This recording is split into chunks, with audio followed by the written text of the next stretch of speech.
Hello everyone, welcome back to educational sir. तो आज हम सभी न्यू चैप्टर स्टार्ट करने जा रहे हैं जिसका नाम है superposition of two perpendicular harmonic oscillations. BSc physics के पॉइंट ऑफ व्यू से ये हमारा चैप्टर होने जा रहा है और यह हमारा जो वीडियो होगा वो लेक्चर नंबर 1 होने जा रहा है, जिसमें हम पढ़ेंगे आज का इंट्रोडक्शन क्लास, जिसमें हमारा होगा लिसाजियस फिगर। लिसाजियस फिगर क्या होता है और जो हमने पिछले क्लास में हमने डिस्कस किया था पिछले चैप्टर में कोलिनियर हार्मोनिक ऑसिलेशन। कोलिनियर यानी पैरेलल, लेकिन ये हमारा क्या होने जा रहा है, परपेंडिकुलर होगा। ठीक है, आपने यदि हमारे पिछले क्लास का जो नोट्स है, मतलब पिछले क्लास का जो वीडियो है, प्लेलिस्ट है, आपने नहीं देखा है तो आपको जरूर चेकआउट कर रहे कि सारा जो टॉपिक है इंटर रिलेटेड है। तो पिछले क्लास वाला जरूर चेकआउट करें, आपको डिस्क्रिप्शन में प्लेलिस्ट मिल जाएगा। उसमें आपको लेक्चर 1 है वो जरूर देखिए। लेक्चर 1 लिनियरिटी जो सुपरपोजिशन है उसी मैंने ये सारा बताया था कि परपेंडिकुलर है, कोलिनियर है, क्या है दोनों का डिफरेंस, तो जरूर चेकआउट करें। ठीक है, तो बेसिकली ये हमारा परपेंडिकुलर हार्मोनिक ऑसिलेशन क्या है। तो बेसिकली जो इसमें क्या होता था हमारा पिछले क्लास वाला में कि यदि हम एक्स के एक्सिस के अलोंग डिस्प्लेसमेंट कर रहे हैं तो हमारा x1 प्लस x2 होता था और उसे displacement superposition principle according उसे फाइंड आउट कर लिया करते थे। लेकिन यहाँ पे क्या होगा, सुपर पोजिशन प्रिंसिपल तो होगा, रिजल्टेंट तो कुछ मिलेगा, लेकिन यहाँ पे हमें एक्स और वाई दोनों साइड मिलेगा। नहीं समझ में आया?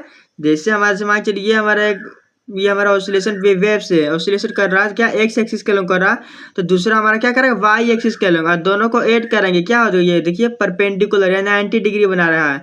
90 डिग्री बनाएगा तो उसमें जो हमारा है 90 डिग्री जब ऑसिलेशन सुपरपोजिशन होगा परपेंडिकुलरी, ठीक है, परपेंडिकुलर जब ऑसिलेशन होगा और सुपरपोजिशन होगा तो उसमें जो हमें क्या एक कर्व मिलेगा, कर्व कुछ इस टाइप का कर्व मिलेगा, ट्रेसेस पाथ मिलेगा। तो उसे हम क्या लिसाजियस जो साइंटिस्ट का नाम है उसने इसे फिगर यानी बताया था। तो चलिए पहले जानते हैं लिसाजियस फिगर क्या है, फिर नेक्स्ट क्लास में उसे डिस्कस करेंगे। तो basically superposition two perpendicular harmonic oscillation में हमारा टॉपिक है लिसाजियस फिगर। तो in physics there are many instances in which two linear simple harmonic oscillation at right angles, यानी लीनियर सिंपल हार्मोनिक ऑसिलेशन में क्या राइट एंगल्स में combine होगा क्या दो हमारा क्या linear simple harmonic oscillation waves. ठीक है, the resulting motion is the sum of two independent oscillation. जो रिजल्टेंट मोशन क्या का सम होगा दोनों का। देन इट वाज डिमॉन्स्ट्रेटेड, कब हमें बताया गया, डिमॉन्स्ट्रेटेड बाय किसके द्वारा बताया गया, तो लिसाजियस इन 1857 that when a particle is acted upon simultaneously by the simple harmonic motion at right angle, जब दो पार्टिकल साइमल्टेनियसली एक साथ सिंपल हार्मोनिक मोशन करते हैं वो भी राइट एंगल में यानी परपेंडिकुलर ईच अदर, तो the resultant motion of the particle traces a curve. तो हमें रिजल्टेंट मोशन जो मिलता है वो क्या कर्व के रूप में मिलता है, path. These curves are called the Lissajous figure. तो इसी कर्व को हम लिसाजियस फिगर बोलते हैं। तो हमें वो सब कर्व को पढ़ना भी होगा। फर्स्ट ऑफ ऑल जानते हैं कि the nature of the figure depends upon the following factor. जो हमें फिगर मिलेंगे, ड्राइंग मिलेंगे, कर्व मिलेंगे तो कौन से नेचर में इसको डिपेंड होगा। तो फर्स्ट होगा टाइम पीरियड और frequency of two waves, second होगा the phase differences between two waves और थर्ड होगा एम्पलीट्यूड ऑफ द वेव्स।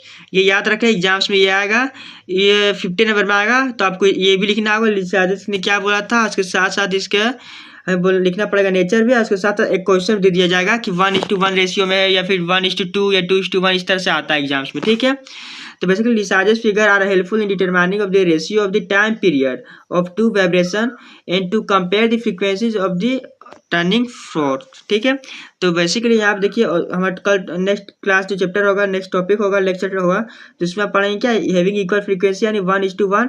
तो इसमें दो मेथड है, पहला एनालिटिकल मेथड यानी मैथमेटिकली हम इसे डिराइव करेंगे, उसके बाद होगा क्या ग्राफिकली यानी ग्राफ से भी हमें दिखाना होगा। हमने पहले मैथ्स का जो क्या इक्वेशन निकाले फाइंड आउट करेंगे, ठीक, तो हमारे जो एनालिटिकल मेथड और इक्वेशन जो निकालते हैं क्या बोला, ट्रेस क्या कर्व बनाएगा, तो कर्व क्या ग्राफिकली हमें डिनोट करना होगा। तो उसके दो मेथड हो गए, एग्जाम्स में दोनों मेथड आ सकते हैं या फिर कोई आ जाता है। ये चैप्टर बहुत इंपॉर्टेंट है, ये लेक्चर जो है बहुत ही इंपॉर्टेंट होने वाला है लेक्चर नंबर 2 से। ये लेक्चर सही मान ये पूरा चैप्टर ही इंपॉर्टेंट, इसमें से क्वेश्चन है कंफर्म आपका, एक क्वेश्चन इससे आना ही आना है, चाहे 1:1 का आ सकता है या 1:2 का आ सकता है। ठीक है, कोई भी दोनों में से एक आएगा तो आएगा। इसमें एनालिटिकल मेथड भी है, ग्राफिकल मेथड है। तो हमारा ये जो हमारा जो चैप्टर है 5 लेक्चर में कंप्लीट हो जाएगा। ये फर्स्ट लेक्चर है, सेकंड लेक्चर में आप पढ़ेंगे एनालिटिकल मेथड, फिर थर्ड लेक्चर में आप पढ़ेंगे ग्राफिकल किसका 1:1 का रेशियो का, फिर थर्ड लेक्चर में आप पढ़ेंगे 2:1 या 1:2 का, क्या दोनों दोनों एक ही है। तो 1:2 का पढ़ेंगे एनालिटिकल मेथड, फिर इसका ग्राफिकल मेथड पढ़ेंगे। तो इस तरह से इसमें बहुत ही ये थोड़ा वीडियो अगली बार से लॉन्ग होने होगा। पहले पेशेंस आपको रखना होगा क्योंकि ये बहुत ही वीडियो लॉन्ग होने वाला रहेगा, क्योंकि इसमें ग्राफ्स बहुत सारे होंगे। तो हम ग्राफ्स कैसे बनेगा साथ ही डिस्कस करेंगे। तो वीडियो अच्छी लगी तो लाइक करें, शेयर करें, और चैनल में पहली बार आए हैं तो चैनल को सब्सक्राइब जरूर करें। मिलते हैं अगले नेक्स्ट वीडियो के साथ। So thanks for watching this video.